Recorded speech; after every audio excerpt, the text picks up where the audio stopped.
বারুইপুরের হাসপাতাল মোড় থেকে টোটোতে বর্ণাঢ্য শোভাযাত্রা সহকারে প্রচার শুরু করলেন যাদবপুরের তৃণমূল কংগ্রেস প্রার্থী সায়নী ঘোষ। ছিলেন বারুইপুর পশ্চিম বিধানসভার বিধায়ক তথা বিধানসভার অধ্যক্ষ বিমান ব্যানার্জি, বারুইপুর পৌরসভার পৌরপিতা শক্তি রায়চৌধুরী, উপপৌরপিতা গৌতম দাস, বারুইপুর পৌরসভার একাধিক পৌরপিতা ও পৌরমাতাগণ।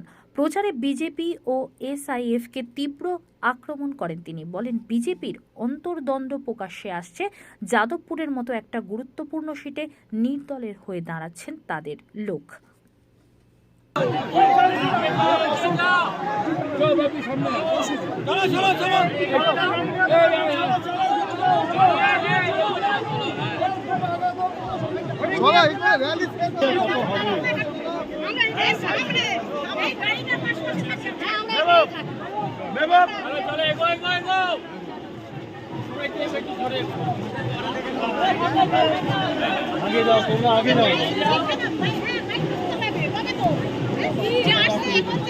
ভিতরে শোনা খুলে দিয়েছে।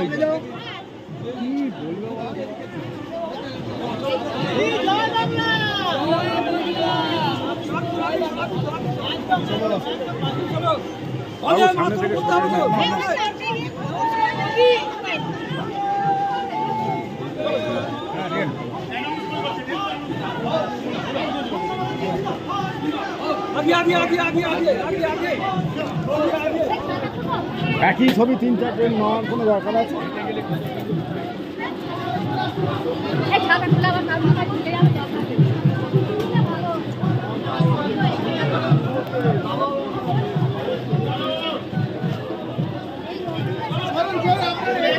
কি অবস্থা, নিজের দলের লোকেরাই নির্দলে দাঁড়িয়ে যাচ্ছে এটা লোকসভার মতো গুরুত্বপূর্ণ নির্বাচনে। ভাবুন এদের অন্তর্দ্বন্দ্ব কোথায় শেষমেশ দলটাকে নিয়ে পৌঁছবে। থ্যাংক ইউ, আশীর্বাদ করবেন। আমি আছি, চিন্তা করবেন না, দেখতে পাবেন। ঠিক আছে, মা ভালো থাকবেন। অবশ্যই বাইরে আসছে, বিজেপি থেকেই নির্দল দাঁড় করিয়ে দিচ্ছে। এটা যাদবপুর লোকসভা কি আর কি নাকি? হ্যাঁ, একটা মর্যাদাপূর্ণ সিট। যাদবপুর লোকসভা সিটের একটা আলাদা প্রেস্টিজ আছে, মানুষের আবেগ আছে। এগুলো করে কোনো লাভ হবে না। মানুষ যাকে চাইবে, যাকে ভালোবাসবে, যাকে পছন্দ করবে তাকেই ভোট দেবে। বিজেপি কি রিয়াকশন দেবে? ওনাদের দল থেকে নির্দল দাঁড় করিয়ে দিয়েছে, লজ্জা লাগা উচিত ওনাদের। ভাঙড়ে আইএসএফ এর প্রতি বারবার আক্রমণ হচ্ছে তৃণমূলের।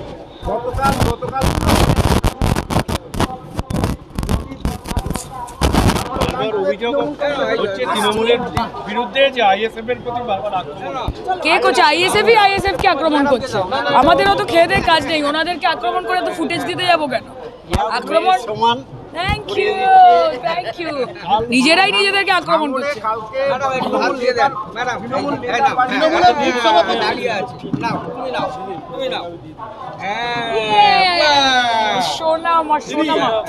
গতকাল ভাঙড়ের তৃণমূল বুথ সভাপতির বাড়িতে বোমা মারা হয়েছে এবং আরো এক জায়গায় হামলা চালানো হয়েছে। পায়ের তলা থেকে মাটিটা যখন সরে যায় তখন ভাঙড়ে যিনি নেতা আছেন নওশাদ সিদ্দিকী, হি রিসর্টস টু ভায়োলেন্স ছাড়া ওদের কিছু করার নেই। ছোট ছোট বাচ্চা ছেলে, তাদের হাতে অস্ত্র তুলে দেয়, তাদেরকে ভায়োলেন্সে নামিয়ে দেয়।